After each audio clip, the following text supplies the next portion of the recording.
कह रहा है, इस क्वेश्चन को ध्यान से समझेंगे। इस क्वेश्चन को रिया ने भेजा है, रांची से जे की तैयारी कर रही है रिया। क्वेश्चन बोल रहा है in the system shown in the figure the bead of mass m can slide on the string, there is a friction between the bead and the string, block has mass equal to twice that of bead, the system is released from rest with length L of the string hanging below the bead, calculate the distance moved by the block before the bead slip out of the thread, assume the string and pulley to be massless। तो ध्यान से देखेंगे इस question में ये diagram दिया हुआ है, यहां पर एक ब्लॉक है जिसका मास 2m है, अगर बीड का मास m है तो ये 2m हो गया एज पर क्वेश्चन है।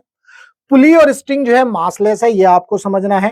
ये बीट जो है यहां पर है, ये स्ट्रिंग की जो लेंथ है ये एल दी हुई है क्वेश्चन में। अब क्या होगा देखो, जब ये सिस्टम को रिलीज करेंगे तो ये मास नीचे जाएगा, ध्यान से देखो ये मास नीचे जाएगा तो ये पुली घूमते हुए नीचे की तरफ आएगी, तो पुली डाउनवर्ड जब मूव करेगी तो मास भी नीचे की तरफ आएगा, तो ये पूरी की पूरी रस्सी जो है इस तरह से नीचे आएगी, तो ये वाली रस्सी ऊपर जाएगी। अब जब ये रस्सी ऊपर जाएगी तो ये बीड है, लेट्स से ये बीड है और ये रस्सी है, देखो जब ये रस्सी ऊपर जाएगी तो बीड इस तरह से नीचे आ जाएगी, है ना। जब ये रस्सी जाएगी बीड नीचे की तरफ आ जाएगी, तो जिस पॉइंट पर लेट्स से कि इस पॉइंट पर ये स्लिप कर गई, अब ये यहां से इसको छोड़ेगी, है ना। ये जैसे कि यहां पर लिखा है ना, moved out by the block before Beed slip out of the thread, जैसे इस थ्रेड से ये स्लिप करेगी, बीड हट जाएगी बिल्कुल। तो उस कंडीशन में जो है हमें ये बताना है, मतलब वो कंडीशन में इस ब्लॉक ने कितना डिस्प्लेसमेंट ट्रेवल किया, यानी कि ये एल जब पूरा पूरा कंज्यूम हो जाएगा, ये एल पूरा खत्म हो जाएगा, तब उस केस में इस ब्लॉक ने कितना डिस्प्लेसमेंट किया या कितना डिस्टेंस ट्रेवल किया, ये हमें कैलकुलेट करना है। ठीक है जी। तो चूंकि इस क्वेश्चन को करने के लिए इसमें जो है हम जो है दो मेथड लगाएंगे, ध्यान से समझेंगे। पहले तो मैं क्या करूंगा, मैं पुली ट्रिक से एक्सीलरेशन निकालूंगा। पहले मैं आपको ये समझा देता हूं, मान लो इसके इस क्वेश्चन के जो है ना अलग अलग वर्जन्स हैं, कहीं पर आपको फोर्स ऑफ फ्रिक्शन दिया रहता है, कहीं पर आपको ये एल दिया रहता है, तो इस क्वेश्चन के अलग अलग वर्जन्स हैं। आपको मैं ये क्वेश्चन इस तरह से समझाऊंगा ताकि इसके अलावा अगर इसके जैसा कोई भी क्वेश्चन होगा ना तो आप उसको सॉल्व कर लोगे 110%। बस आपको ये पूरे स्टेप्स अच्छे से समझने हैं, अच्छे से देखना है इस पूरी वीडियो को, ताकि आपको ये चीजें समझ में आ जाए। मैंने क्या किया, सबसे पहले ध्यान से देखेंगे, मैंने इसके ऊपर टेंशन ड्रॉ करी है। सबसे पहले मुझे नहीं पता इसके ऊपर फ्रिक्शन है क्या है, कुछ नहीं है, मैं नहीं जानता क्या है भाई। मैं एक अच्छा सा बच्चा 11वीं क्लास का, जिसको ये पता है कि अच्छा हाँ स्ट्रिंग के ऊपर ये टेंशन ऐसे ऐसे ड्रॉ करनी है, वो टेंशन ड्रॉ कर लूंगा बिल्कुल ऐसे ही। हमें नहीं पता इसमें फ्रिक्शन है क्या है, तो मैंने क्या किया, ब्लॉक लगाया, इस ब्लॉक का वेट डाउनवर्ड 2mg, इसके ऊपर ये टेंशन टी, ये हमें पता है, यहां पर ये टेंशन टी, तो जब यहां देखेंगे स्ट्रिंग में तो ये टेंशन t/2 हो जाएगी, ये t/2 हो जाएगी। अब ये t/2 यहां पर भी हो जाएगी, क्योंकि कॉन्टेक्ट पॉइंट से दूर रहती है, तो ये t/2 इस डायरेक्शन में पिंक कलर से, ध्यान से देखिएगा, पिंक कलर से t/2 ये टेंशन। अब ये जो t/2 है ये कहां जा रही है, ये तो कहीं नहीं जा रही है, तो हमें कहीं दिख नहीं रही। ठीक है जी, एक तो मैंने ये टेंशन ड्रॉ कर दी। अब यहां आप अटक गए भाई, टेंशन तो वहां होती है कॉन्टेक्ट पॉइंट से, लेट्स से ये कॉन्टेक्ट पॉइंट है तो यहां टेंशन होनी चाहिए थी t/2, तो यहां पर भी t/2 होनी चाहिए थी यहां इस डायरेक्शन में, बट आप यहां पर अटक जाते हो। ठीक है, तो एक तो मैंने टेंशन ड्रॉ कर दी, यहां पर आपका पहला काम खत्म। इसके बाद अब मैंने क्या किया, मुझे ये पता है कि जब ये ब्लॉक नीचे जाएगा तो ये पुली भी नीचे जाएगी, पुली नीचे जाएगी तो साथ में रस्सी जो है इस तरह से जो ये मूव करेगी ऊपर की तरफ, तो ये बीट जो है नीचे की तरफ आएगी। अभी जैसा कि मैंने बताया भाई इस तरह से होगा, ये इस तरह से होगा, ये बीट नीचे की तरफ जाएगी तो पुली ऊपर, ये जो रस्सी है ये ऊपर की तरफ जाएगी। ठीक है, तो इस रस्सी का जो एक्सीलरेशन है मैंने AR ले लिया। अभी मैं रोप के रेस्पेक्ट में और ये सब नहीं कर रहा हूं, ध्यान से समझिएगा। मैंने जो एक्सीलरेशन AR लिया रोप का, तो ये AR, अब हमें ये पता है ये पूरी रस्सी जो AR एक्सीलरेशन से ऊपर की तरफ जाएगी, ऊपर की तरफ जाएगी, ऊपर की तरफ जाएगी, तो इस पॉइंट पर अगर मैं देखूंगा तो वहां पर भी AR ही मिलेगा मुझे।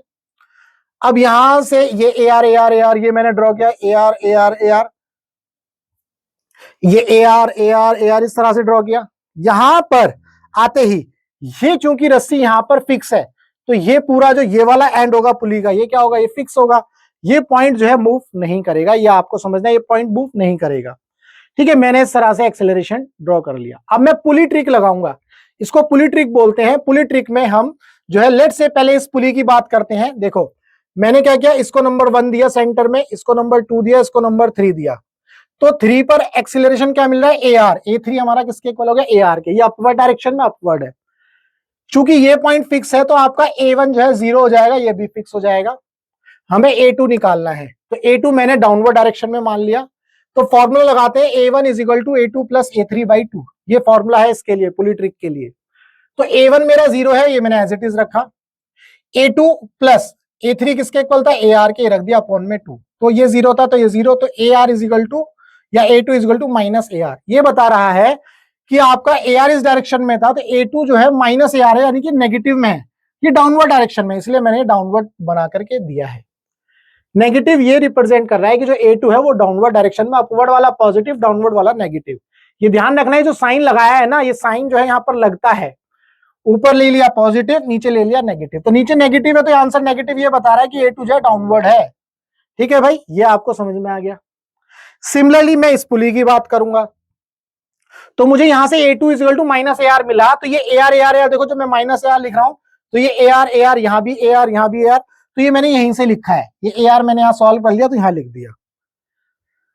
ठीक है, इसके बाद अब हम क्या करेंगे, मैं इस पुली की बात करूंगा, तो इसके पॉइंट्स लिखे 4, 5, 6। तो 4, 5, 6।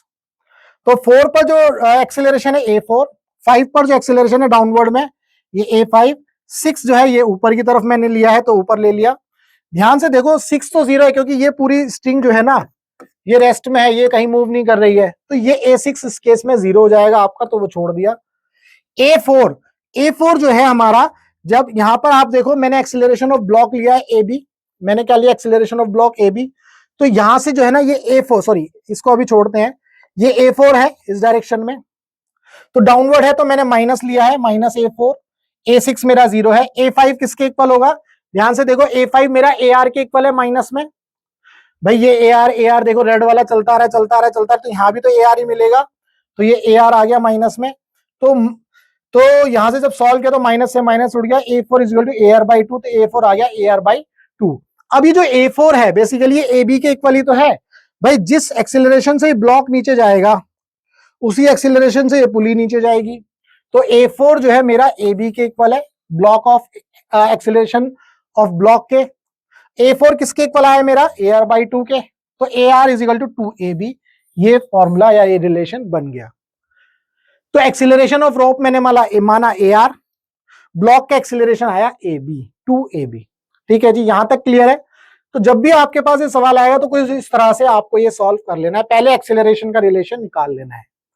अब मैं क्या करूंगा, अब मैं जो है इसके अलग अलग सिस्टम को बैलेंस करूंगा, फ्री बॉडी डायग्राम बनाऊंगा। ध्यान से देखो, यहां पर मैंने सबसे पहले बीड का फ्री बॉडी डायग्राम बनाया। ये बीड है भाई, सर्कल में यहाँ पर एक आपको दिख रहा है, एक छेद दिख रहा है, इसमें से मैंने क्या किया, एक स्ट्रिंग जो है या थ्रेड जो है निकालती हुई दिख रही है पिंक कलर की। तो आप ध्यान से देखो, जब ये स्ट्रिंग ऊपर की तरफ मूव करेगी और बीड जो है डाउनवर्ड डायरेक्शन में मूव करेगा, चूंकि क्वेश्चन में दिया है there is a friction between the bead and the string, तो क्वेश्चन में दिया है जब ये स्ट्रिंग ऊपर की तरफ जाएगी और बीड नीचे की तरफ आएगी, तो बीड जो है इसके साथ कांटेक्ट में है, मतलब बीड और स्ट्रिंग ऐसे, तो स्ट्रिंग इसको ऊपर की तरफ लेकर के जाएगी बीड को, और बीड इसको डाउनवर्ड। तो बीड के ऊपर जो फोर्स ऑफ फ्रिक्शन स्ट्रिंग की वजह से लगेगा वो अपवर्ड डायरेक्शन में लगेगा। तो ये बीड के ऊपर फोर्स ऑफ फ्रिक्शन लगा दिया अपवर्ड डायरेक्शन में। बीड का अपना वेट लगेगा mg। एक्सीलरेशन का है बीड का, बीड जो है डाउनवर्ड मूव कर रही है तो उसका एक्सीलरेशन ले लिया a स्मॉल b। यहां से मैंने इक्वेशन लगाई भाई, F minus mg is equal to minus MAB। ये हमने जो है न्यूटन का सेकंड लॉ लगा दिया। मैं जो है इसको इस तरह से करता हूं, जो भी रेफरेंस है उसके ऊपर पॉजिटिव, जो भी नीचे वो नेगेटिव, है ना, इस तरह से किया हुआ है।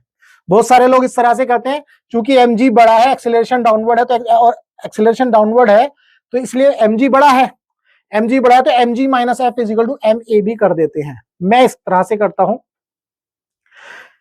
इसके बाद ब्लॉक की बात करते हैं। इस ब्लॉक के ऊपर देखो, एक टेंशन ऊपर लग रही है, 2mg नीचे लग रहा है, इसका एक्सेलरेशन ये भी डाउन नीचे की तरफ है ना, तो इसको भी बैलेंस किया, t minus 2mg that is equal to minus 2MAB। ये इक्वेशन हो गई सेकेंड। अब थर्ड इक्वेशन बहुत ध्यान से समझनी है हमें, जो है इस स्ट्रिंग के ऊपर यहां पर जहां पर बीड थी वहां पर इस पॉइंट को ध्यान से समझेंगे। लेट से जब ये बीड जो है, लेट से बीड यहां थी, अब ये बीड यहां से जब इस पॉइंट तक आती है, बीड जो है आपकी इस पॉइंट पर आकर के निकलती है, तो लेट से इस पॉइंट पर देखें तो फोर्स ऑफ फ्रिक्शन देखो डाउनवर्ड डायरेक्शन में है, इसके ऊपर टेंशन लग रही थी T/2। अब चूंकि रस्सी भी तो ऊपर जा रही है, तो जब रस्सी ऊपर जा रही है तो इसके ऊपर एक्सेलरेशन कितना है, AR। तो मैंने इसको बैलेंस किया, T/2 minus F is equal to MR into AR। ध्यान से समझिएगा इस बात को, इसको मैंने बैलेंस किया तो अब आपको यहां पर एक चीज पता चलेगी कि जब यहां पर ये MR जो है 0 है, मास ऑफ रोप 0 है, क्योंकि क्वेश्चन में क्या दिया है, assume the string and pulley to be massless. तो स्ट्रिंग जैसे ही मासलेस हुई तो आपकी ये इक्वेशन जो है, ये वाला पॉइंट क्या है, राइट साइड में इक्वेशन 0 हो जाएगी।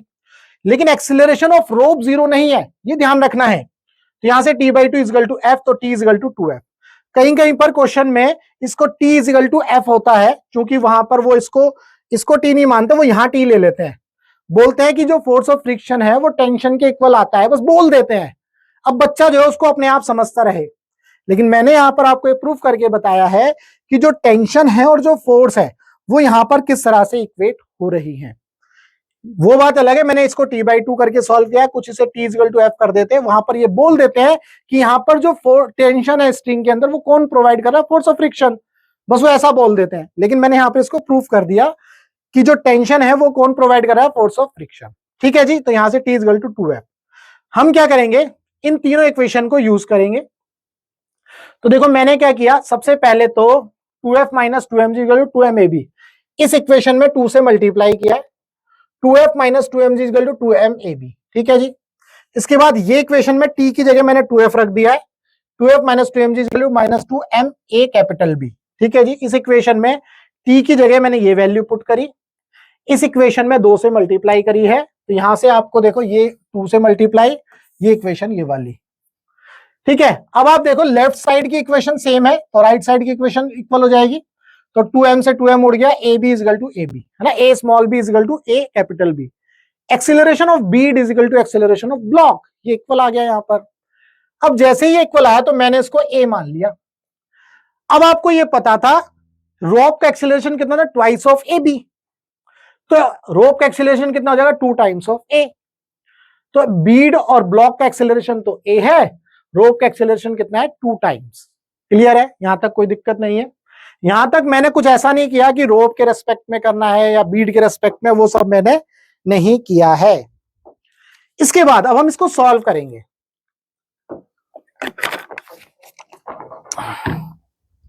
अब आप यहां ध्यान से देखेंगे कि जब ये बीड ऊपर की तरफ, मतलब जब ये बीड डाउनवर्ड डायरेक्शन में जाएगी, रोप ऊपर की तरफ जाएगी, तो इसका मतलब ये कितना डिस्प्लेसमेंट ट्रेवल करेंगे, L। जब L डिस्टेंस ट्रेवल करेंगे, एक्सीलरेशन हमारे पास है ही, तो मैं इसको विद रिस्पेक्ट टू रोप निकाल रहा हूं अब लास्ट में। तो कितना डिस्प्लेसमेंट होगा, L, है ना, डिस्प्लेसमेंट कितना हो जाएगा, L is equal to initial velocity 0 है, हाफ रिलेटिव एक्सेलरेशन कितना हो जाएगा बीड का विद रिस्पेक्ट टू रोप, कितना हो जाएगा जी, बीड जो है डाउनवर्ड है, रोप ऊपर की तरफ है 2 है, तो दोनों जब अपोजिट डायरेक्शन में है तो रिलेटिव वेलोसिटी में अगर दो एक्सेलरेशन अपोजिट डायरेक्शन में होंगे तो उनको क्या कर देते हैं, ऐड कर देते हैं, तो 3a हो गया इंटू टी स्क्वायर। यहां से ये इक्वेशन आपको समझ में आ जानी चाहिए।